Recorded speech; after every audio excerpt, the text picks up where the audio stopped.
बिस्मिल्लाहिर्रहमानिर्रहीम। अस्सलाम वालेकुम नाज़रीन, आप देख रहे हैं दिलास चार, मैं हूं यासिर रशीद। नाज़रीन, आज सवात में पाकिस्तान मुस्लिम लीग नून का जलसा हुआ है और जलसे में आवाम को देखकर मरियम नवाज़ ये कहती हैं कि इस वक्त यहाँ पर जो मकाम है वो सिर्फ एक का ही है, अमीर मकाम का। उनका ये भी कहना था कि गिलगित बल्तिस्तान में जो आवाम का जमे गफ़ीर था, ये देखकर मुझे अंदाज़ा लगाने में मुश्किल का सामना नहीं हुआ कि नवाज शरीफ का बयानिया लोग अपना चुके हैं।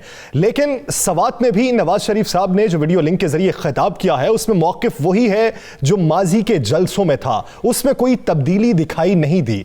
ये जो तब्दीली नहीं आई जो पाकिस्तान पीपल्स पार्टी किसी हद तक चाहती थी कि आ जाए, वो ना आने पर पाकिस्तान पीपल्स पार्टी कैसा रद्द-ए-अमल देगी या वो क्या सोच रहे हैं, इसी पर बात करने के लिए आज हमारे पैनल में मौजूद हैं एडिटर फोरम और सीनियर सहाफ़ी राना मोहम्मद अजीम साहब, रोजनामा 92 न्यूज़ के इस्लामाबाद के एडिटर राव खालिद साहब, कराची के एडिटर सईद खावर साहब और ब्यूरो चीफ इस्लामाबाद सुहेल इकबाल भट्टी साहब हमारे साथ मौजूद हैं। आप तमाम अहबाब का बहुत शुक्रिया। राना साहब, सबसे पहले आपकी जानिब आऊंगा।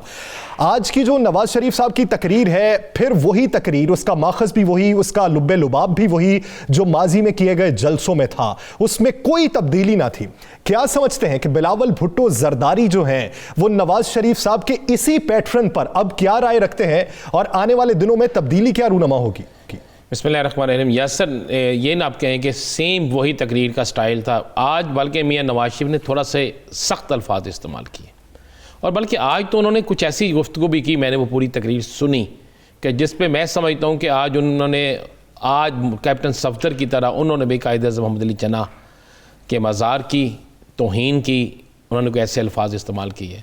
मैं आपको बिल्कुल क्लियर और एक बड़ी अंदर की खबर दे दूँ, बिलावल भुट्टो जरदारी ने फौरी तौर पर सख्त नाराज़गी का इजहार किया है मियाँ मोहम्मद नवाज शरीफ की सवात की तकरीर के उन पहलुओं पर जो उन्होंने सिंध हुकूमत के, यानी जिस पे उन्होंने कैप्टन सफदर की रिपोर्ट के हवाले से थे, जो एक रिपोर्ट थी जिसको उन्होंने बार बार कहा मैं इसे मुस्तरद करता हूँ, उस वक़्त क्यों नहीं जोश आया, उस वक़्त अवामी दबाव किधर था, फला फला, जो उन्होंने एक लंबी चौड़ा खिताब किया। और उसके बाद बिलावल भुट्टो जरदारी ने, ये मैं आपको वो खबर दे रहा हूँ जो शायद कल या परसों दूसरे टीवी चैनल्स के प्रोग्रामों में भी डिस्कस होनी शुरू हो जाए, उसके बाद उन्होंने बाकायदा मुस्लिम लीग नून की एक अहम शख्सियत को फ़ोन करके कहा कि आप लोग जो हमसे चाहते हैं उसकी अब तवक्को ना रखें। अब एक सवाल है कि हमसे क्या चाहते हैं।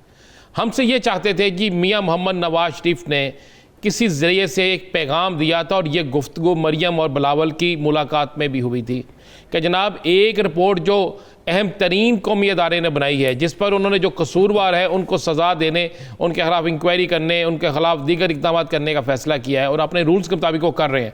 उन्होंने कहा एक रिपोर्ट जो सिंध हुकूमत ने बनानी है जो अगले 2 या 4 दिन में जारी होने के इम्कानात हैं, मियाँ नवाज शरीफ साहब चाह रहे थे और मरियम साहिबा चाह रही थी, वो तमाम रिपोर्ट उनकी ख्वाहिशात और उनकी मर्ज़ी के मुताबिक बने और उसमें वो जो चाहें वही लिखा जाए, जिनके ख़िलाफ़ जो कहना चाहे वही कहा जाए और फिर उस रिपोर्ट को बाकायदा जो है पब्लिश किया जाए, जिस पर बिलावल भुट्टो और पीपल्स पार्टी की अहम शख्सियात ने इनकार कर दिया। उस इनकार के बाद आज के जलसे में आप देखें कि सबसे ज़्यादा टारगेट क्या था। आप नवाज शरीफ की तकरीर देखें ना, सबसे ज़्यादा उन्होंने उसी रिपोर्ट के ऊपर बोले हैं ना ज़्यादा। उसके बाद उन्हें बारिश याद आ गई कि सवात में बारिश ना हो जाए, मरियम इतना लंबी तकरीर कर रही, बारिश तो हुई नहीं। तो मियाँ साहब ने जो वहाँ पे नाराज़गी का इजहार है और बिलावल इस वक्त नाराज़ है मियाँ नवाज शरीफ से, आने वाले चंद दिनों में आपको ये चीज़ें नज़र आएंगी। और जिस दिन सिंध हुकूमत एक रिपोर्ट जो उन्होंने पेश करनी है या जो उनकी इंक्वायरी रिपोर्ट है सामने आएगी, तो वो रिपोर्ट मियाँ नवाज शरीफ की ख्वाहिशात और मरियम जो है उनके मुताबिक नहीं होगी। तो उसके बाद क्या उस रिपोर्ट को जब मियाँ नवाज शरीफ मुस्तरद करेंगे या उसको अगर मियाँ नवाज शरीफ मुस्तरद नहीं करते तो फिर सूरत हाल आपके सामने चेंज होगी। मियाँ नवाज शरीफ का जो आज की तकरीर का बयानिया है फिर वो कहाँ जाएगा। अगर उसको रिपोर्ट को मुस्तरद करते हैं तो फिर आपको पता है पीपल्स पार्टी भी बहुत सी चीज़ों को मुस्तरद करने के लिए तैयार होगी। सही। खबर साहब, आप कराची में बैठे हैं, सिंध हुकूमत या पाकिस्तान पीपल्स पार्टी पाकिस्तान मुस्लिम लीग नून के हालिया इकदाम के बारे में राय क्या रखती है और मुमकिना रिपोर्ट क्या आ सकती है? क्योंकि आज मज़ारे कायद की इंतज़ामिया ने भी एक दरख्वास्त दे दी है और एक्शन लेने का इंदिया दे दिया है, तो आने वाले दिनों में वो रिपोर्ट के मंदरजात क्या हो सकते हैं? यासिर, पहली बात तो ये है कि मियाँ नवाज शरीफ जो है वो फ्रेंडली फायर हो गया। एक दफ़ा उन्होंने जज्बात में और मायूसी में आकर इदारों के बारे में एक मखसूस ज़बान इस्तेमाल की है, अब वो उससे पीछे हटने की बजाय मुसलसल आगे की तरफ बढ़ रहे हैं। अब जबकि ये रिपोर्ट आ गई थी जिस पर सिंध हुकूमत ने भी और ख़ास तौर पर उसकी क़यादत पीपल्स पार्टी की बिलावल ने भी कहा था कि भाई ये हम इस पर मुतमईन हैं और किसी किस्म के तहफ़्फ़ुज़ात का इज़हार नहीं किया, और मियाँ नवाज़ शरीफ ने रिपोर्ट पढ़े बगैर ही और उसके मदरजात जाने बगैर ही उसे मुस्तरद कर दिया था। अब आज जो उन्होंने इस हवाले से बात की है, इस रिपोर्ट के हवाले से, दरअसल वो सिंध हुकूमत की उस रिपोर्ट पर असरअंदाज होने की एक कोशिश है जो आइंदा चंद रोज़ में आएगी। सिंध हुकूमत एक फ़रीक थे इस वाक़े में। कायद-ए-आज़म की बेहुरमती का जो वाक़या हुआ, कायद-ए-आज़म की उनकी कब्र और उनके मज़ार की बेहुरमती हुई, उसके हवाले से सिंध हुकूमत एक फ़रीक थी और उन्होंने बजा तौर पर एक अपनी 5 रुकनी वजारतें बिठाकर इस रिपोर्ट को तैयार किया और चंद रोज़ में वो पब्लिक कर देंगे। कल भी तर्जुमान हुकूमत सिंध ने कहा है कि हम इस रिपोर्ट को पब्लिक करेंगे। उस रिपोर्ट का इंतज़ार करना चाहिए, ना कि उस रिपोर्ट पर असरअंदाज होने की कोशिश की जाए, क्योंकि पाकिस्तान पीपल्स पार्टी बहुत शानदार तरीके से और एक बेहतर अंदाज में इदारों के ख़िलाफ़ टकराव की पॉलिसी इख्तियार किए बगैर जमहूरी रवैये के साथ आगे बढ़ रही है और कभी नहीं चाहेंगे बिलावल कि वो रवैया जो पीपल्स पार्टी ने इख्तियार किया है और जमहूरियत की इस्तेहकाम के लिए कि वो उससे पीछे हटें।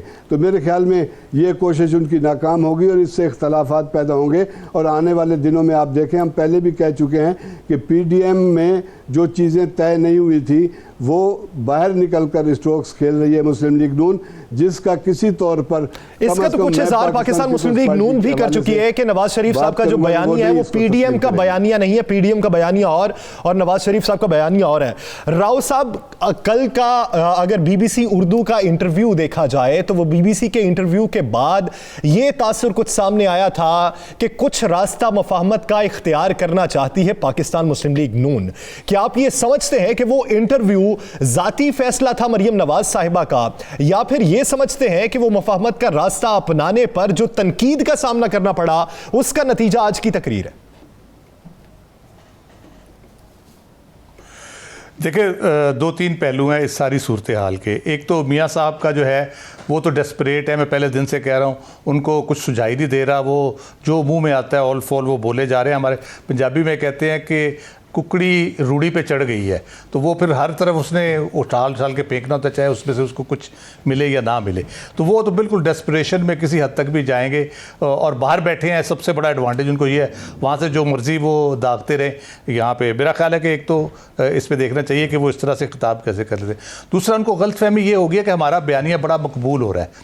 अब मकबूलियत का अंदाज़ा इससे लगा लें कि जो PDM जिसने ये बुनियाद बनाई, सारी तहरीक बनाने की कोशिश कर रहे हैं, जो जलसे कर रहे हैं, उसके अंदर तोड़ फोड़ शुरू हो गई है। मुस्लिम लीग नून के अंदर तो होनी थी, उस इत्तेहाद के अंदर भी तोड़ फोड़ शुरू हो गई है। तो वो किस मकसद के असूल के लिए ये सारा कुछ कर रहे हैं।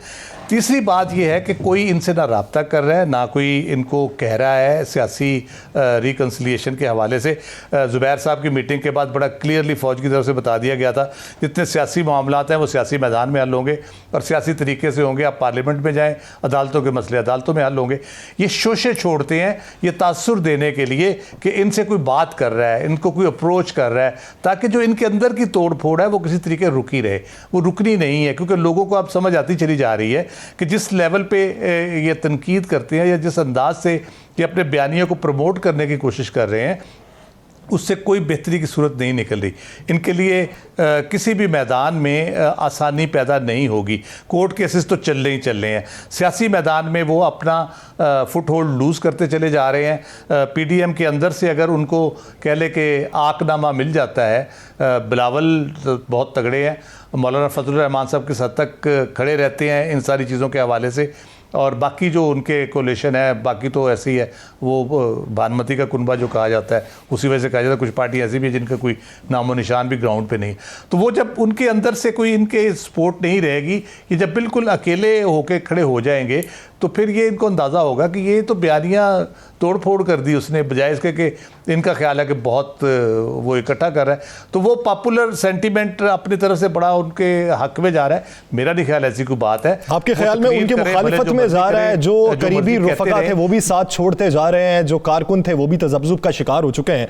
भट्टी साहब, आज शेख रशीद साहब ने जो गुफ्तगू की, उनके मुताबिक आसिफ जरदारी ने जो मुफाहमत का तरीका इख्तियार किया और जो मुफाहमत का सबक सीखा था बड़ी बड़ी यूनिवर्सिटियों से, वो आज भी सीने से लगाए हुए हैं और छठा बेड़ा करार दिया उन्होंने पाकिस्तान पीपल्स पार्टी को कि बेहतरीन खेल पेश कर रही है। आप क्या समझते हैं, पाकिस्तान पीपल्स पार्टी का खेल और पाकिस्तान मुस्लिम लीग नून का खेल, दोनों का अगर तकाबुल किया जाए तो मुस्तकबिल किसका रोशन है? यासिर, देखिए, पहले थोड़ा सा ना मैं इसका बैकग्राउंड में जाके इसका जायज़ा ज़रूर लेना होगा। बिलखुसूस अगर हम बात करें जो इस वक्त एक मोमेंटम बना हो पीडीएम की वजह से किसी हद तक बना है। पीडीएम के तश्कील और क़याम के जो अंदर मरकज़ी किरदार है और जिसकी वजह से वो वजूद में आई, जो एक्टिव हैं, वो दो जमातों का कलीदी किरदार है, पाकिस्तान मुस्लिम लीग नून और पाकिस्तान पीपल्स पार्टी।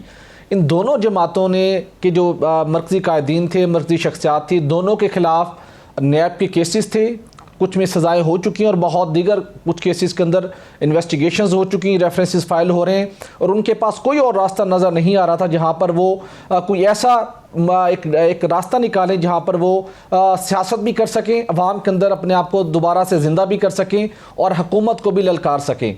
ये अलग बात है कि हुकूमत ने उनको बहुत से ऐसी लूज़ बॉल दी जिसकी वजह से उनको वहाँ पे खेलने का मौका मिला, जो कुछ हुकूमती वज़रा की, मावनीन की जो एक नाकिस कारकर्दगी थी। लेकिन अब जो शेख रशीद साहब बात करते हैं, ये दोनों जमातों का सियासत का, बारगेनिंग का एक तरीक़ाकार है। आपको माजी में थोड़ा जाना होगा। 2006 के अंदर हम अगर आपको याद होगा, उस वक्त जब मिसाक़ जमहूरियत पाया तकमील हो चुका था और तय पाया था कि हम किसी से कोई बातचीत नहीं करेंगे, लेकिन उस वक्त नवाज शरीफ साहब को पता था कि दुबई के अंदर NRO के हवाले से मीटिंग का सिलसिला जारी है, मीटिंग्स हो रही हैं साबिक सदर परवेज़ मुशर्रफ साहब की टीम के साथ, और कोई दरमियानी रास्ता निकाला जा रहा है। लंदन में बैठकर वो 2007 के अंदर एग्रेसिवली स्टेटमेंट दिया करते थे। ऑन दी अदर हैंड उन्हें पता था कि उस साइड के ऊपर पाकिस्तान पीपल्स पार्टी उनके साथ NRO कर रही है, और अल्टीमेटली पाकिस्तान पीपल्स पार्टी ने एक सॉफ्ट ओपनिंग की, पाकिस्तान वापस आने का रास्ता हमवार किया, और उसके बाद मुस्लिम लीग नून को भी दोबारा से सियासत में एंट्री का मौका मिला। नवाज शरीफ साहब पाकिस्तान वापस लौटे और उनको दोबारा इक़्तिदार के अंदर फिर रास्ता आगे हमवार होता गया। तो अभी भी जो पीडीएम के अंदर उन्होंने जो एक मोमेंटम डेवलप किया है, नून लीग अग्रेसिवली फ्रंट पे खेल रही है। उसके बाद बिलावल भुट्टो का जो नैरेटिव है डेफिनेटली वो सॉफ्ट है, चूँकि उनके आसिफ जरदारी साहब, जिनको शेख रशीद साहब कहते हैं, बहुत मंझे हुए सियासतदान हैं, उनकी अपनी डेफिनेशन है, लेकिन जितने भी आप मंझे हुए हों, थोड़ी सी अखलाकियात, अवाम के साथ की गई कमिटमेंट, वादे मुकर जाना, हर चीज़ को अब्जॉर्व कर लेना, धोखा दे के आगे बढ़ जाना, कहना ये तो सियासत का नाम है। मेरे ख्याल में इस सियासत की भी डेफिनेशन तब्दील होने का वक्त आ चुका है। तो पाकिस्तान पीपल्स पार्टी उसी जरदारी लिगेसी को फॉलो करते हुए एक सॉफ्ट ओपनिंग करने की कोशिश करेगी, और नवाज शरीफ साहब और मरियम नवाज साहब की यही स्ट्रेटजी है कि जब वो ओपनिंग कर लेंगे तो उसके बाद उनके लिए अगेन फिर खुल खेलने का कोई ना कोई मौका मिलेगा। तो स्ट्रेटजी गुज़श्ता दहाइयों से यही चलती आ रही है। माजी में भी यही तरीकाकार था, अब हाल में भी यही तरीकाकार आपको दिखाई दे रहा है, लेकिन फिर भी माजी की बनिस्बत हाल में कुछ चीजें तब्दील हो चुकी हैं, मेंटालिटी लोगों की तब्दील हो चुकी है, माइंडसेट तब्दील हो चुका है, तो कुछ अपनी स्ट्रेटजी को भी तब्दील करने की जरूरत है। नाज़रीन, वफाकी हुकूमत ने बेलगाम सोशल मीडिया काम डालने के लिए एक नई स्ट्रेटजी अपनाई है। किस हद तक आप अखलाक को मद्देनजर रखते हुए अपनी कोई पोस्ट कर सकते हैं, इसी पर बात करेंगे एक शॉर्ट ब्रेक के बाद। Stay with us.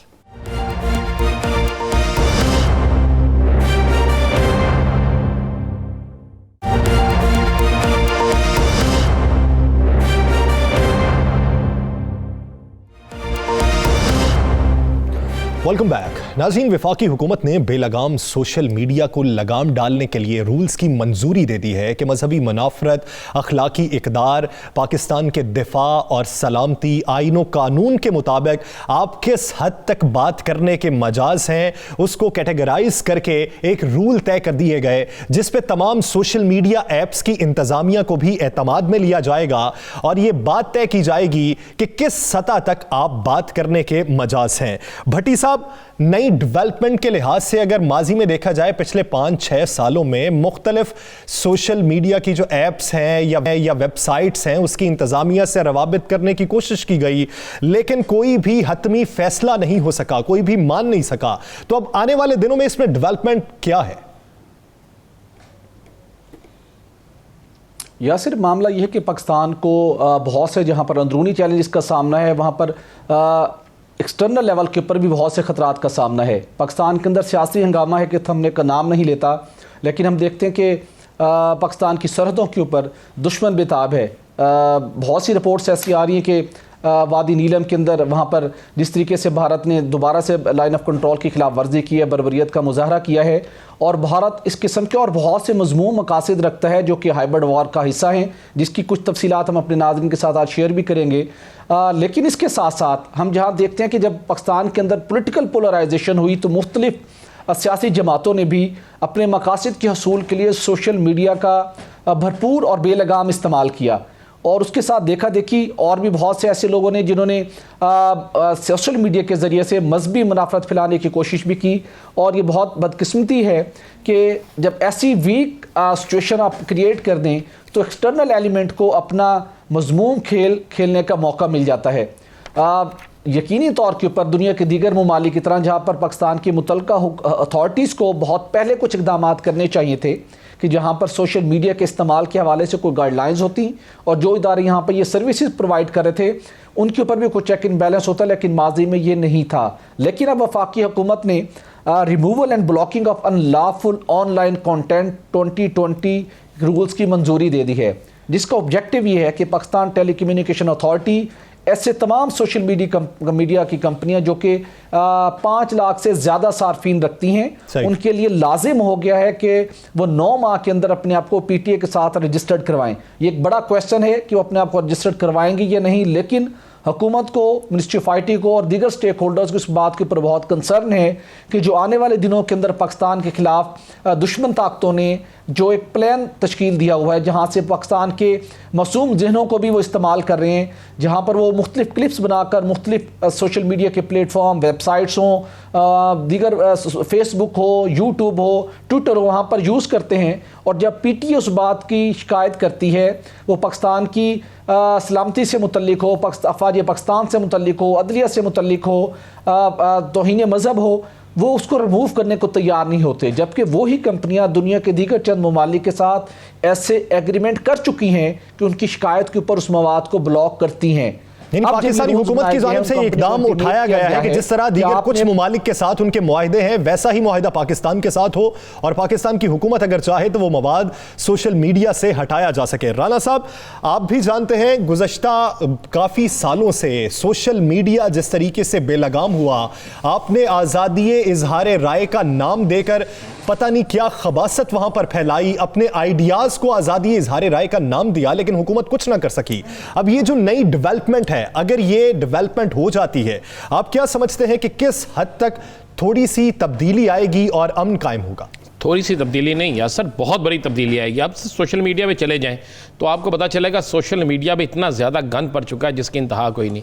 अगर आप लोग इसे कि आज़ादी राय, तो मैं नहीं समझता ये आज़ादी राय है। हाँ, हमारे कुछ बड़े दानश्वर सहाफ़ी जो हैं, बड़े दानश्वर एंकर जो हैं, वो उसे इस पर बड़ा प्रचार करते हैं, लेकिन जब उनके ख़िलाफ़ कोई बात उस सोशल मीडिया पर होती है या उन सियासतदानों के ख़िलाफ़ या मजहबी रहनुमाओं के ख़िलाफ़, तो फिर चीखों पुकार पड़ जाती है। सोशल मीडिया का आलम तो यह है कि अगर किसी तगड़े के ख़िलाफ़ कोई बात हो तो मुतल्लिका अदारा जो है वो साइबर क्राइम वाले वो एक्टिव हो जाते हैं, लेकिन आम तौर पर वहाँ पे मजहबी मुनाफकत जो फैलाई जा रही है, वहाँ पर झूठे प्रोपेगेंडे जो किए जा रहे हैं, वहाँ पर एंटी पाकिस्तान जो मूवमेंट चलाई जाती है, और वहाँ पर कुछ ऐसी चीज़ें, जाली चीज़ें आप कह सकते हैं, तस्वीर तक ऐसी वीडियोस चलाई जाती हैं जिससे कई ख़ानदान तबाह हो चुके हैं, कई फैमिलियाँ जो हैं वो आपस में लड़ चुकी हैं। पाकिस्तान का इमेज बिल्कुल तबाह होने के हो रहा है इसमें। और तो और नौजवान, खासकर आप ज़रा चले जाएँ ना कि इसमें कौन कौन से लोग हैं, किन को उन्होंने अटैक किया होता है, किन के साथ ये करते हैं, ज़्यादातर वो हैं जो नौजवान हैं, ज़्यादातर वो हैं जो तलीमी इदारों में एजुकेशन हासिल कर रहे हैं और बड़े तलीमी इदारे, अच्छी तलीमी इदारों में हैं। और ऐसी ऐसी चीज़ें सामने आती है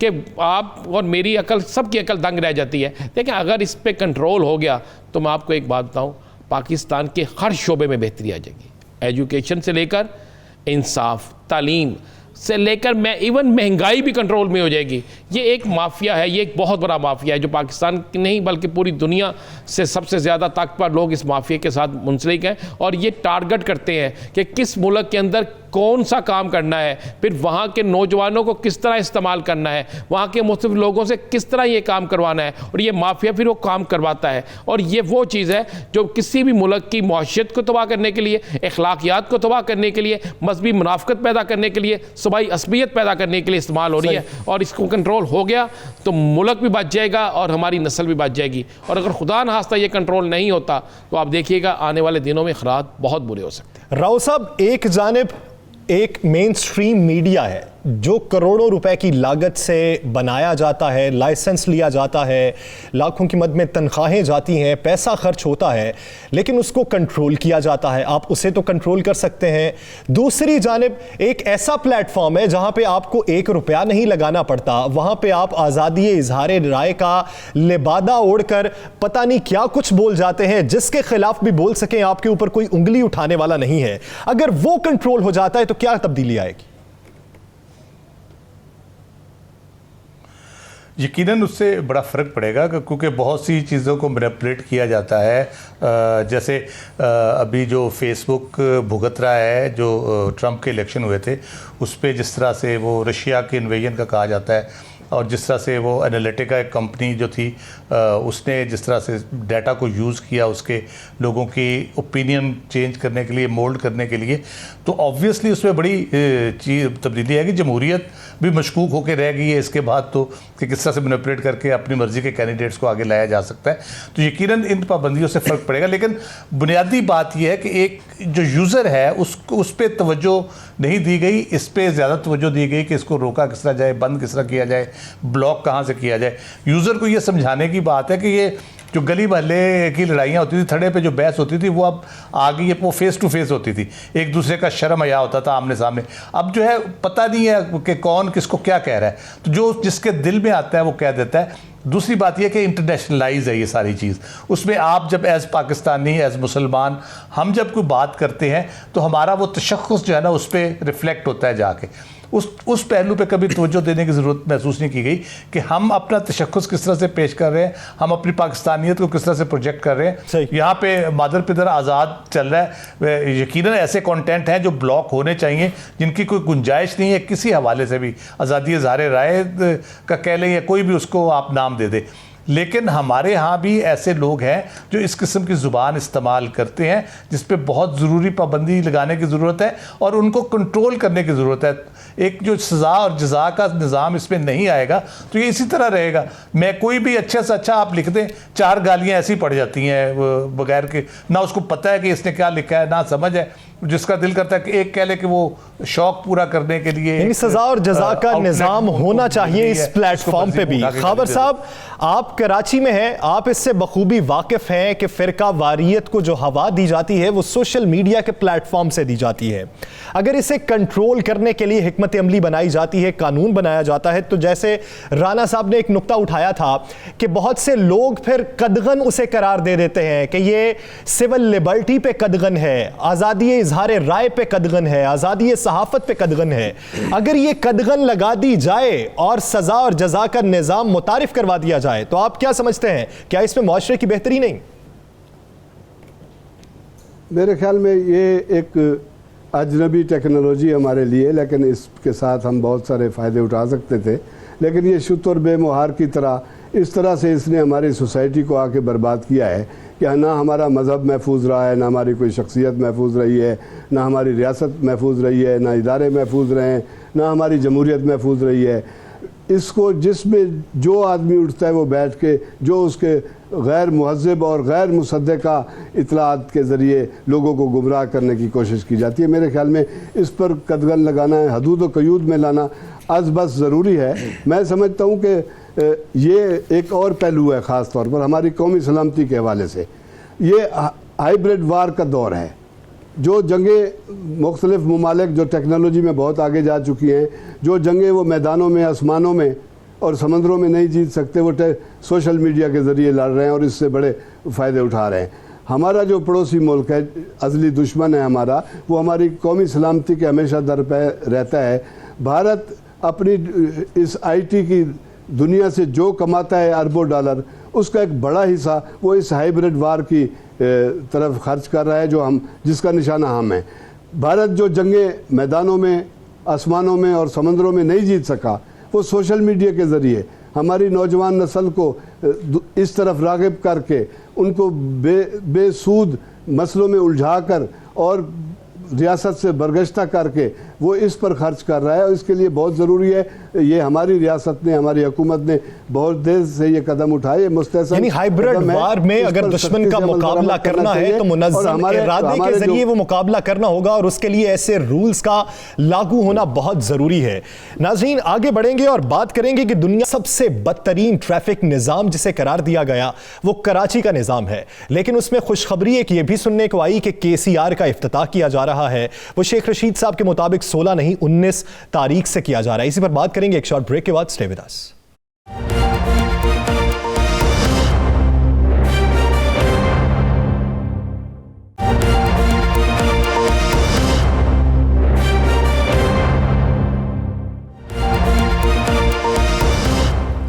वेलकम बैक। नाजरीन, कराची में KCR यानी कि सर्कुलर रेलवे मंसूबे के आगाज़ का ऐलान तो कर दिया गया, 16 तारीख दी गई थी, लेकिन शेख साहब के मुताबिक 19 तारीख दी गई है। 19 तारीख को उसका आगाज़ होगा। बज़ाहिर ये उजलत में किया गया ऐलान लगता है, क्योंकि अगर KCR की सूरत हाल देखें तो बहुत सी जगहों से रेलवे लाइन ऐसी है जो टूट फूट का शिकार है, बहुत सी जगहों पर कचरा कुंडी है, तो ये कितनी जगह पर चल पाएगी, इसको मुनज़्ज़म मनसूबा बंदी के तहत कब तक मुकम्मल फाल बना लिया जाएगा, इसी पर बात करेंगे। खबर साहब, सबसे पहले आपकी जानिब आऊंगा, क्या समझते हैं कि अगर 16 तारीख की बजाय 19 तारीख भी लगा ली जाए तो क्या 19 तारीख तक भी कोई इसका एक हिस्सा, कोई 8 से 10 किलोमीटर या 15 किलोमीटर ऐसा हिस्सा है जिसे मुकम्मल तौर पे फाल बनाया जा सके? यासिर, एक अमेरिका का एक जरीदा है ब्लूमबर्ग, उसने अपने पिछले हफ्ते की रिपोर्ट में कहा था कि कराची दुनिया का पब्लिक ट्रांसपोर्ट के हवाले से बदतरीन शहर है। ये लक़ब और ये शनाख्त हमारे लिए शर्मिंदगी का बायस है। कराची एक ज़माने में दुबई से और गल्फ़ से और बाहर से लोग कराची को देखने आते थे, गोरे यहाँ आते थे और कराची की ज़ियारत करने आया करते थे। आज वो कराची कचरे के ढेर में तब्दील हो चुका है, हमारी नालायकियों की वजह से, हमारे हुक्मरानों की नालायकियों की वजह से। अब ये जो KCR का मसला, ये एक देरीना मसला है। एक ज़माने में ये कराची सर्कुलर रेलवे शहर के अंदरून चला करती थी। सुप्रीम कोर्ट ने इसका सो मोटो लिया, हम शुक्रगुजार हैं चीफ जस्टिस साहब के, उन्होंने इसका सो मोटो लिया और उन्होंने 16 नवंबर की तारीख इनको डेडलाइन दी थी कि इस तक चला दी है। लेकिन अफसोसनाक सूरत हाल ये है कि पाकिस्तान रेलवे ने इस मंसूबे को संजीदगी से नहीं लिया। ख़ास तौर पर शेख रशीद साहब, वो जितना वक्त अच्छी सियासत को देते हैं, अच्छी सियासत करते हैं, अगर उसका 10-20% भी पाकिस्तान रेलवे को या कराची रेलवे को दे देते तो आज हम इस शर्मिंदगी का सामना ना कर रहे होते। अब सूरत हाल ये है कि ये पिपरी से लेकर औरंगाबाद एक स्टेशन है, वहाँ तक बनाई गई है। पिपरी से लेकर सिटी स्टेशन तक 2 रोया ट्रेन ट्रैक है, जो पाकिस्तान का ट्रैक है, पेशावर को, लाहौर पेशावर को जाता है। सिटी स्टेशन से लेकर औरंगाबाद तक ट्रैक जो है वो, उसका मैंने खुद जाकर मुशाहिदा किया है, वो मुकम्मल तौर पर कचरे के ढेर में है, उसकी लाइनें दबी हुई हैं। किस तरह से इन्होंने ऐलान कर दिया है कि हम इसको पिपरी से लेकर वहाँ तक चलाएंगे। 60 किलोमीटर, 40 किलोमीटर चलाना था, इन्होंने 60 किलोमीटर का ऐलान कर दिया। कोई इस पर होमवर्क नहीं हुआ। ये सुप्रीम कोर्ट की आंखों में धूल झोंकना चाहते हैं, ये कराची के अवाम की निगाहों में धूल झोंकना चाहते हैं। ये कोई काम नहीं हुआ, इसको संजीदगी से नहीं लिया गया। मेरे ख्याल में जिस तरह से हमारी हुकूमत ने कराची के लिए 1100 अरब रुपए का पैकेज दिया था और जो आज तक उसका 1 रुपया भी हमें कहीं लगता हुआ या नज़र नहीं आ रहा। इसी तरह पाकिस्तान रेलवे ने जो ये मंसूबा कराची सर्कुलर का ज़िम्मे लिया था, वो मुझे मनसा शहूद पर आता हुआ दिखाई नहीं दे रहा। मैं समझता हूँ कि इसको संजीदगी से लेना होगा और सुप्रीम कोर्ट को इसमें एक बार फिर मुदाखलत करनी चाहिए और इसका जायज़ा लेना चाहिए कि हमने जिस तरह से इस मंसूबे को चलाने का कहा था उस तरह से चल रहा है। एक यानी आपकी नजर में सुप्रीम कोर्ट को एक बार फिर से मुदाखलत करनी चाहिए। राना साहब, कराची की अगर सूरत हाल देखी जाए, ब्लूमबर्ग की रिपोर्ट मंजर आम पे आने के बाद हमने बहुत सी बहस भी की इस इशू पे, तो क्या आप ये समझते हैं कि सिंध हुकूमत अगर कराची की बहाली के लिए कोई सरगर्म अमल दिखाई नहीं देती तो वफाकी हुकूमत की सूरत हाल भी वैसी ही है? या सर मुझे आपकी समझ नहीं आती, बिलावल भुट्टो जरदारी तो यार इलेक्शन ला रहे हैं सारा कराची की बुनियाद पर। वो तो गिलगित बल्तिस्तान में कहते हैं कि हमने कराची के अंदर जो कर दिया, हमने सिंध में जो कर दिया, वो ही हम गिलगित बल्तिस्तान में करेंगे। वो तो मिसालें देते हैं कि जैसे कराची जो है दोबारा रोशनी का शहर बन गया, जैसे कराची को देखने के लिए फिर पूरी दुनिया से लोग आ रहे हैं, जैसे कराची का कोई मसला नहीं है, लारकाना का, जैकबाबाद का, ठट्ठे का, किसी जगह का कोई मसला नहीं है। वो तो यार सारा इलेक्शन लड़ रहे हैं उसकी बुनियाद पर, सिंध की बुनियाद पर, बिलखसूस कराची की बुनियाद पर जीबी मिल जाएगा। देखें, जीबी मिलना या ना मिलना अब एक दिन की बात रह गया है, 1 या 2 दिन बाद सारा कुछ सामने आ जाएगा, वहाँ के लोग किसको वोट देते हैं, किस तरह कौन जीतता है। लेकिन मैं एक बात बता रहा हूँ कि पीपल्स पार्टी को सबसे ज़्यादा इस वक्त जो वो एडवांटेज लेना चाह रहे हैं, जो वो क्रेडिट लेना चाह रहे हैं, वो क्रेडिट है कि उन्होंने सिंध में बहुत काम किया, बेइंतहा काम किया। जिस तरह अब खबर साहब, दारसेल खबर साहब बता रहे हैं कि उन लाइनों पर देखें, बेशक ये मरकज़ का एक मनसूबा है, लेकिन है तो सिंध के अंदर ना, है तो कराची में, और इसको सिंध को ही इसका फ़ायदा पहुँचेगा। चाहे वफाक काम कराए, चाहे सूबा कराए, क्रेडिट हमेशा सूबे को ही जाता है। लेकिन बदकिस्मती यह है कि वाकई इस पर कोई शक नहीं कि शेर रशीद साहब अगर 20% भी तवज्जो दें रेलवे पे, और ये जो ऐलान कर दिया गया है, शायद ये अदालती दबाव पे, या जो दबाव बहुत ज़्यादा था जो इनसे पूछ-गुछ हुई थी, उसकी बिना पे ऐलान किया गया है। लेकिन ये मनसूबा मुझे लगता है कि अगले 5 साल में भी पूरा नहीं होगा, और ये 1 या 2 दिन ये इसी तरह हो रहा है रेलवे के अंदर कि नई ट्रेन जो चलाई जा रही है ना या सब, वो नई ट्रेन पता क्या होती है, पुरानी ट्रेन है, उसको उसके 4 डब्बे लगा दिए जाते हैं, दूसरे के लगा दिए जाते हैं, और ऐलान कर दिया जाता है नई ट्रेन चली है। कराची में भी ऐसे ही होगा, बाकी जगहों पर भी ऐसे ही होगा। लेकिन बदबख्ती यह है कि हमारे जो कौमी मंसूबे हैं जिससे अवाम को फ़ायदा पहुंचना चाहिए, जिससे अवाम को फ़ायदा हासिल होगा, उनको सियासत की नज़र किया जा रहा है, और हम अवाम के साथ सियासतदान ऐसा खेल खेल रहे हैं कि रोज़ाना एक मंसूबे का इफ्तिताह कर दिया जाता है। खासकर रेलवे के हिसाब से हम बात करें तो वो मंसूबा इश्तिहारात तक नज़र आता है, लेकिन उसके बाद नज़र नहीं आता। सही। राव साहब, आप क्या समझते हैं कि कराची की सूरत हाल कब तब्दील होगी, कब वफाक और सिंध के आपसी मसाइल ख़त्म होंगे और किसी की नज़र कराची पर भी पड़ेगी दोबारा से? देखिए, 2008 से लेके 2013 तक तो इमरान खान नहीं थे ना, पीपल्स पार्टी की हुकूमत थी, और वहाँ पे भी पीपल्स पार्टी की हुकूमत थी। अगर वफाक और सिंध के मसाइल होते तो उस दौरान ये मंसूबा हो जाता सर्कुलर रेलवे का, और दिहाइयों से ये भी नहीं कोई नया मंसूबा बनाना था आपने, नए कोई बहुत ज़्यादा कोई इन्वेस्टमेंट का मसला था। बहुत बड़े बड़े डोनर्स, जापान रोता रहा है इनको सर्कुलर रेलवे बहाल करने के लिए, इनको बार बार कहता रहा है, ये मुज़ाकरात करते थे, फिर इधर उधर हो जाते थे। बुनियादी मसला ये है कि जो इमरान खान माफियाज़ की बात करते हैं, एक ट्रांसपोर्ट माफिया भी है, टैंकर माफिया भी है, और बहुत से माफियाज़ के साथ साथ चाइना कटिंग के साथ साथ ये भी ट्रांसपोर्ट माफिया इतना बड़ा है जो करोड़ों रुपए का भत्ता देता है, जहाँ से आमदन होती है करोड़ों रुपए की। तो उसको कौन खोना पसंद करेगा? तो 2008 से 13 तक इनके पास बहुत गोल्डन चांस था, ये कर सकते थे। पब्लिक ट्रांसपोर्ट का इन्होंने दावा किया, आज तक मेरा ख्याल है खावर साहब बताएंगे कितनी मौसर तरीके से वो चल पाई है, वहाँ पे बसें या दूसरा तरीका कोई इख्तियार किया गया। ये बदनीयती है खालिस्तन, कोई मरकज़ का इशू नहीं है, कोई और इशू नहीं है, ये बदनीयती है। क्योंकि अगर ये ट्रांसपोर्ट चलेगी, अगर ये मामला ठीक तरीके से चलना शुरू हो जाएंगे, एक अच्छी ट्रांसपोर्ट सर्विस वहाँ मुहैया हो जाएगी, तो वो जो भत्ताखोर माफिया है उसकी रोज़ी रोटी बंद हो जाएगी।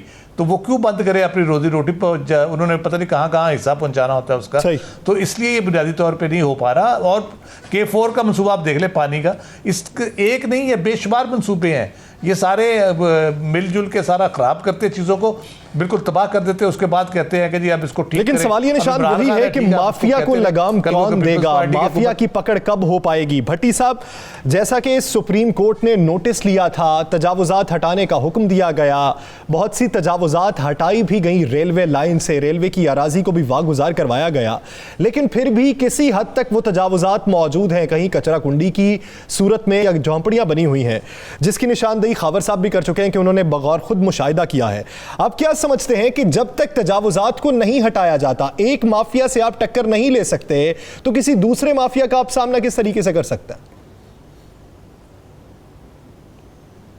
ये सर बिल्कुल ठीक कह रहे हैं। ये एक उसकी रीज़न है कि वहाँ पर जो तजावज़ात हैं उनका खात्मा करना डेफिनेटली ज़रूरी है, लेकिन उसके साथ साथ यहाँ पर जो कराची सर्कुलर रेलवे का मनसूबा दोबारा शुरू ना होने के अंदर जो बड़ी रुकावट है ना, वहाँ पर कमर्शियल और पॉलिटिकल एस्पेक्ट उसका बड़ा ज़रूरी है।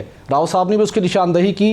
इस कुछ मंसूबे ऐसे होते हैं जिनको डंप करके उसके ऊपर करोड़ों अरबों रुपए के खर्च किए जाते हैं उसको डंप करने के लिए, और उसको डंप करने के जो बेनिफिशरी होते हैं वो भी उसके बिलियन रुपीस के उसके बेनिफिशरी होते हैं, ताकि उसको डंप करके लोगों को भले मुश्किलात होती रहे लेकिन कुछ और पार्टीज़ का उसके अंदर इंटरेस्ट चलता रहे। कराची सर्कल रेलवे जो पाकिस्तान वफाकी हुकूमत ने रेलवे की तश्कील 9 का जो प्लान अप्रूव किया है उसका ये पार्ट है। पाकिस्तान रेलवे को भी इसके अंदर बहुत फ़ायदा हो सकता है, लेकिन सबसे बढ़कर जो कराची के अंदर उस रूट के ऊपर लोग डेली बेसिस पर ट्रैवलिंग करते हैं, जो घंटों जलील होते हैं, जहाँ पर लोगों की ट्रैफिक के मसाइल हैं, जहाँ पर पेट्रोल लगता है, वहाँ पर लोगों को बेहतरीन सहूलत मुयसर होगी। इस कराची सर्कुलर रेलवे डंप होने के नतीजे में पैरेलल करोड़ोंपति अरबोंपति ट्रांसपोर्टर्स डेवलप हुए हैं। अब वो एक माफिया की शक्ल इख्तियार कर चुके हैं। सिंध हुकूमत सुप्रीम कोर्ट की हिदायत के बावजूद इसलिए रिलक्टेंट है कि अब अगर वफाकी हुकूमत का प्रोजेक्ट है वो इसको अगर सक्सेसफुली कर देते हैं तो ये बहुत से लोगों के अंदर वफाकी हुकूमत की वजारत रेलवे की बल्ले बल्ले होगी। हालांकि बिलावल को वज़ीर आला सिंध को आगे बढ़ के क्रेडिट लेना चाहिए, बैठें अल्टीमेटली कराची सिंध के पाकिस्तान के लोगों का इसके अंदर फ़ायदे की बात है कि दोनों बैठ के जॉइंट इसका ऑनरशिप लें, अब जॉइंट इसका क्रेडिट लें, लेकिन आपको वहाँ पर डेफिनेटली तजावज़त ख़त्म करनी पड़ेगी। सुप्रीम कोर्ट इतनी बार ऑर्डर कर चुकी है लेकिन आप टस से मस होने को तैयार नहीं है। मशीनरी मूव करते हैं, 2-4 जगहों को जो गैर कानूनी तमीरात है मिसमार करने के बाद दोबारा सारा काम रोक दिया जाता है। मेरे ख्याल में अवाम की तवक्कुआत सुप्रीम कोर्ट ऑफ पाकिस्तान से वाबस्ता हैं। चीफ जस्टिस ऑफ पाकिस्तान से सभी की उम्मीदें हैं कि उसको मुसलसल परसू करेंगे, सख्त हिदायत देंगे। वफाकी और सिंध हुकूमत दोनों अपना रोल प्ले करें। जो भी इसके अंदर रुकावटें हैं, जिसने जितना कमाना था कमा लिया, जिसने इसकी निगरानी करें और निगरानी करके जहां पर कहीं लूप होल्स मौजूद हैं उसकी निशानदही करके उनको दूर करने के अहकाम जारी किए जाएं। नाज़रीन, आगे बढ़ेंगे और बात करेंगे बढ़ते हुए कोरोना के हवाले से वफाकी हुकूमत ने कुछ फैसले किए हैं और कुछ फैसले मुतवक्के हैं। क्या आने वाले दिनों में जलसे जुलूसों पर भी पाबंदी आयद हो सकती है, चाहे वो हुकूमत के हों या अपोजिशन के हों? राना साहब, अगर शरह देखी जाए तो पहले 4 समथिंग थी, फिर 6.2 पे जा पहुंची है मुस्बत केसेस की। तो इस हवाले से NCOC की सिफारिशात क्या हैं और वफाकी हुकूमत के इक़दामात क्या हैं? देखें यासिर, वफाकी हुकूमत के इक़दामात तो जारी कर दिए गए। मास्क की पाबंदी, लोगों को कहा गया फासला रखें, शादी की तकरीबात के हवाले से प्राइवेट अदारों, सारा कुछ कह दिया गया। लेकिन एक और ऐसी रिपोर्ट जो जारी हुई है और जो रिपोर्ट बेच दी गई है, जिसके बाद इस रिपोर्ट में बड़े खौफनाक इंकशाफात हैं। इस रिपोर्ट में तो वाज़े तौर पे कहा गया है कि कोरोना पहले से ज़्यादा शिद्दत से आ रहा है और उसकी शिद्दत इस कदर ज़्यादा होगी कि शायद अस्पतालों में जगह ही ना मिले। ये बाकायदा उसमें कहा गया। उसमें यह भी लिखा गया है कि हुकूमती इक़दामात के बावजूद, हुकूमती इक़दामात के बावजूद, हुकूमती हदायत के बावजूद 3% लोग भी जो है वो SOPs पर अमल नहीं कर रहे। 97% तो वो है जो कर ही नहीं रहे। उनका 3% लोग भी जो है वो SOPs पर अमल नहीं कर रहे। और अगर दोबारा से टेस्टिंग की कैपेसिटी बढ़ाई जाती है तो इतने खौफनाक रिजल्ट सामने आ सकते हैं कि हर 12वां या 13वां शख्स जो है वो इसका मरीज़ नज़र आ सकता है। या सर, ये बाकायदा उसमें लिखा हुआ है और उसमें बाकायदा निशानदेही की गई है। उसमें तस्वीर, वीडियोस जो है उस रिपोर्ट्स के साथ लगाई गई हैं कि कोई शहर का ऐसा इलाका नहीं है, ये पूरे पाकिस्तान की मैं बात कर रहा हूँ, कि कोई ऐसा इलाका नहीं है जहाँ पर SOPs के मुताबिक काम हो रहा हो। 10 बजे शॉप्स बंद करने का मामला नहीं हो रही, होटल्स, दुकानों पर रात को बंद करने का मामला नहीं हो रहे, तलीमी के अंदर गेट के ऊपर खड़ा जो चौकीदार है उसने मास्क नहीं पहना हुआ, बच्चे स्कूल के अंदर जाते हैं, ये लिखा हुआ है, जब बच्चे स्कूल के अंदर जाके क्लासेस में बैठते हैं तो फासला इंतहाई करीब होता है और अंदर क्लासेस में जाते ही बच्चों के मास्क खुद टीचर उतार देते हैं और कई टीचर जो है वो मास्क खुद भी नहीं लगाते। ये सारी चीज़ें लिखी हुई हैं और उसमें कहा गया है कि आने वाले दिनों में अगर इससे कंट्रोल ना किया गया तो एक खौफनाक तरीके से ऐसी इजाफा होगा कोरोना के मरीजों का जिसे हम नहीं रोक सकेंगे। और ये भी सिफारिश की गई है, ये एक बिल्कुल बाकायदा उन्होंने इसमें एक सिफारिश की है कि सिर्फ अपोजिशन नहीं, हुकूमत को भी बंद किया जाए कि हुकूमत और अपोजिशन दोनों जलसे ना करें। दोनों की तरफ ये बिल्कुल वाज़ेह है। यानी हुकूमत और अपोजिशन दोनों जलसे ना करे, अवाम SOPs पर अमल दराम कर रहे, ये जो कोताही बरती जा रही है इसके नताइज किसी हद तक खौफनाक साबित होंगे। और अगर वो नताइज वैसे ही आए जैसे खदशात का इजहार किया जा रहा है तो सूरत हाल से निपटने में मुश्किलात का सामना करना पड़ सकता है। नाज़रीन, आगे बढ़ते हुए बात करेंगे कि नैब ने हाउसिंग सोसाइटीज़ के खिलाफ जो इकदामात करने शुरू किए हैं उसमें कौन कौन से माफिया हैं जिनके खिलाफ कार्रवाइयां मुस्तकबिल में अमल में आ सकती हैं, इसी पर गुफ्तगू करेंगे एक शॉर्ट ब्रेक के बाद। Stay with us.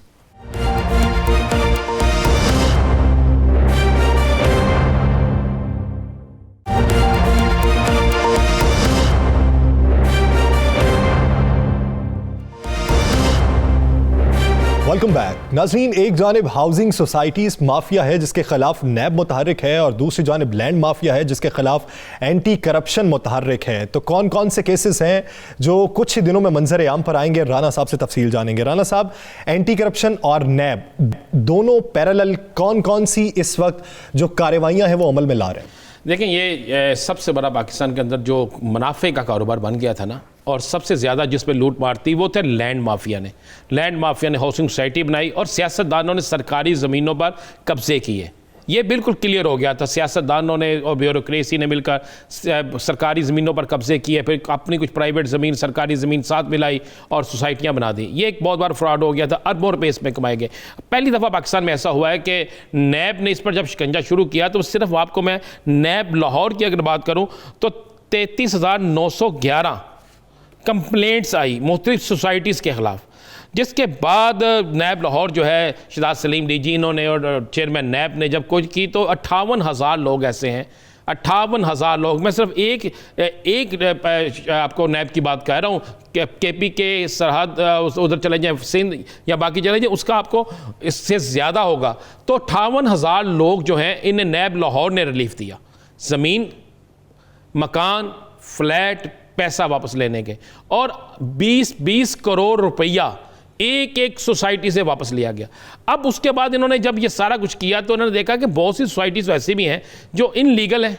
मसलन हुआ क्या, 5 मरले ज़मीन अगर तो 50 मरले पे बना दी, यानी 100 एकड़ ज़मीन है, उसमें से 30 एकड़ की मंजूरी ली है, बाकी उस पर और ज़मीन डाली और बेचना शुरू कर दिया, लौटना शुरू कर दिया। तो नैब ने बड़े मगरमच्छों को जब हाथ डालना शुरू किया तो पता चला कि इसमें से 123 ऐसी सोसाइटीज़ हैं जिनके बिल वास्ता बिला वास्ता दोनों तरीके से देखा जाए तो सियासतदान इसमें इन्वॉल्व थे। और आने वाले दिनों में मैं आपको एक बड़ी खबर दे दूँ, आने वाले दिनों में 3 ऐसी बड़ी जो सोसाइटीज़ हैं, अगर हमें नाम चलाने की इजाज़त हो तो हम उसके लिए भी हाजिर हैं। 3 ऐसी बड़ी सोसाइटीज़ हैं, बड़ी सोसाइटीज़ जो मीडिया से लेकर हर जगह पर जिनके इश्तिहारात नजर आते हैं। उन तीनों बड़ी सोसाइटीज़ को अगले 1 माह के अंदर नोटिस जारी होकर उनके खिलाफ कार्रवाई होने लगी है। और 1 नहीं, 2 नहीं, 3 नहीं, 50 अरब से ज़्यादा फ्रॉड्स हैं एक एक सोसाइटी में। अब आ जाते हैं दूसरी तरफ लैंड माफिया की तरफ। अब पिछले दिनों में आपने देखा कि पहले मेयर सरगोदा पकड़े गए, उसके बाद एंटी करप्शन ने वहाँ पे साबिक MPA हैं मुस्लिम लीग नून के, उन्हें गिरफ्तार किया। अब एंटी करप्शन ने जो मुकदमा दर्ज किया है खुरम दस्तगीर पर जो MNA है और मियाँ नवाज शरीफ के इंतहाई करीबी साथी भी हैं और रिश्तेदार भी हैं, और उनके वालिद गुलाम दस्तगीर, उन पर भी FIR दर्ज है। सुबह से खुरम दस्तगीर का नाम चाह रहा था लेकिन उनके वालिद गुलाम दस्तगीर साहब जो हैं उन पर भी FIR दर्ज है। ख्वाजा आसिफ जो हैं, देखें असम्बली में बड़े बोलते हैं, तगड़े तरीन MNA हैं और आपको पता है वो हर दफ़ा वजारत में रहे हैं जब भी उनकी हुकूमत आई है। उनकी बीवी की, उनके रिश्तेदारों की सोसाइटियाँ, 13 सोसाइटियाँ सियालकोट इर्द गिर्द जो है उनको सील कर दी, उनके खिलाफ कार्रवाई शुरू हो गई है। और मैं आपको एक और बता दूँ, शेखुपुरा से तल्लक रखने वाले एक MNAs के खिलाफ एक मुकदमा दर्ज होने वाला है और 27 MNAs, चले मैं बता देता हूँ तादाद, 27 MNAs के खिलाफ जो है लैंड माफिया के हवाले से कार्रवाई हो रही है। डॉक्यूमेंट्स मुकम्मल हो चुके हैं। लाहौर से शरकपुर रोड पर, लाहौर से लेकर मरीद के तक बाकायदा उनकी सोसाइटियाँ मौजूद हैं जिनके खिलाफ कार्रवाई होने लगी। चले, खुशाइंद बात है कि अगर लैंड माफिया के खिलाफ ये कार्रवाइयाँ हो रही हैं, सुहेल भट्टी साहब क्या राय रखते हैं? जो अपोजिशन थी वो ये मौक़िफ़ अपनाती थी कि जो हुकूमत है वो नैब के जरिए सियासी इंतकाम का निशाना बना रही है, तो क्या अब एंटी करप्शन भी सियासी इंतकाम का निशाना बना रही? यासिर, हर दौर के अंदर जब भी बासर शख्सियात के खिलाफ कार्रवाई होती है, बिल्कुल सियासतदानों के खिलाफ, तो ये एक एक रिवाज बन चुका है कि इसको सियासी इंतकाम का नाम दे दिया जाए। लेकिन हकीकत ये है जो इस वक्त डिप्टी चेयरमैन नैब हैं हुसैन असगर साहब, इन्हें भी पंजाब के अंदर एंटी करप्शन इस्टेब्लिशमेंट को हेड करने का मौका मिला। जब वहाँ पर ये पॉइंट रहे, कुछ बहुत कम अरसा वहाँ पर ये पॉइंट रहे, 8-9 महीने, इस दौरान इन्होंने वहाँ पर फोकस किया कि जो बिलखुसूस जो लैंड माफिया है, लैंड ग्रैबर्स हैं, और बिलखुसूस जो सरकारी अफसरान हैं, सिर्फ 3 अजला लाहौर, कसूर और शेखोपुरा के एरिया को, ज़्यादातर फोकस उनको लाहौर का था, इसके ऊपर उन्होंने काम किया। नाकाबिले तरदीद सबूत उन्होंने हासिल किए। उनकी रिपोर्ट के मुताबिक जो कि ऑन रिकॉर्ड है, 26 अरब रुपए मालियत की सरकारी ऐसी अराजी है जिसके ऊपर मुख्तलिफ सरकारी अफसरानों ने माजी की मुख्तलिफ हुकूमतों की सियासतदानों की शीरबाज से कब्ज़ा किया, यौने पौने दामों फ़रोख्त किया, गलत तरीके से उनको फ़रोख्त किया गया और वो रकम और वो अराजी वापस हासिल की जा सकती है। लेकिन उसके बाद फिर अचानक उसके ऊपर काम रोक दिया गया। ये एक तल्ख हकीकत है कि मुख्तलिफ अदवार के अंदर मुख्तलिफ जगहों के ऊपर, स्पेशली जो बड़े शहर थे जहाँ पर उनकी जो न सिर्फ कमर्शल जिसकी प्रॉपर्टी थी बल्कि उसके साथ साथ जो मुख्तलिफ हाउसिंग सोसाइटीज़ बनी, वहाँ पर मुख्तलिफ बासर लोगों को फैसिलिटेट करके बासर लोगों के पीछे भी सियासी पुष्पनाही ही होती थी। खावर साहब, कराची में हालिया सालों में जो कब्जा माफिया था उनके खिलाफ कार्रवाइयाँ माजी की बनिस्बत कितनी तेज हुई? यासिर, मेरे ख्याल में कि कराची जो है वो सोने की चिड़िया है। ख़ास तौर पर इराज़ी के हवाले से कराची में ज़मीनों पे कब्ज़े और कराची में इस तरह की बातें होती रहती हैं और ये बहुत तवील कहानी है इसकी, जिसकी वजह से आबाद जो एक बाकायदा इदारा है बिल्डर्स का वो भी बदनाम होता है। लेकिन नए नए बिल्डर्स बन गए हैं जो कल तक सड़कों पर जूतियां घिसा रहे थे, आज वो बड़ी बड़ी लैंड क्रूजर्स में घूम रहे हैं। यानी वो भी आपकी नजर में सियासी पुष्पनाही पे? आखिरी मिनट है, 1 मिनट मुझे राव खालिद साहब के भी ले लेने दीजिए। राव साहब, आप क्या समझते हैं कि हालिया दौरे हुकूमत में कितनी बेहतरी आई है कब्जा माफिया से जान छुड़ाने में? मेरा ख्याल है काफ़ी आ रही है, क्योंकि कल प्राइम मिनिस्टर को मैं सुन रहा था, उन्होंने इस बारे में बड़े अज़्म का इजहार किया और उन्होंने अपने बहनोई का वाक़या बताया किस तरह उनकी ज़मीन पे कब्ज़ा था और कितनी मुश्किल से 1 साल प्राइम मिनिस्टर बनने के बाद 1 साल लग गया उनको कब्ज़ा वापस लेने के लिए। मेरा ख्याल है इस पे काम बहुत ज़्यादा हो रहा है और ये एक तनकीद बराए तनकीद की बात नहीं है। ये भी अल्लाह के फजल से जो मुख्तलिफ जो कबाहतें इन्होंने की शरीफ ख़ानदान ने, ये कब्ज़ा माफिया, कब्ज़ा ग्रुप भी उन्हीं के ज़माने में इंट्रोड्यूस हुआ। चले, खुशाइंद बात है अगर इस पे काम हो रहा है, तेजी से हो रहा है, अवाम की फलाह बहबूद के लिए हो रहा है, कब्ज़ा माफिया को लगाम डालने पर हो रहा है, तो मुस्तकबिल हमारा ही बेहतर होगा, पाकिस्तानी अवाम का बेहतर होगा। नाज़रीन, द लास्ट आवर से मुझे दीजिए इजाज़त। अल्लाह ने के बाद।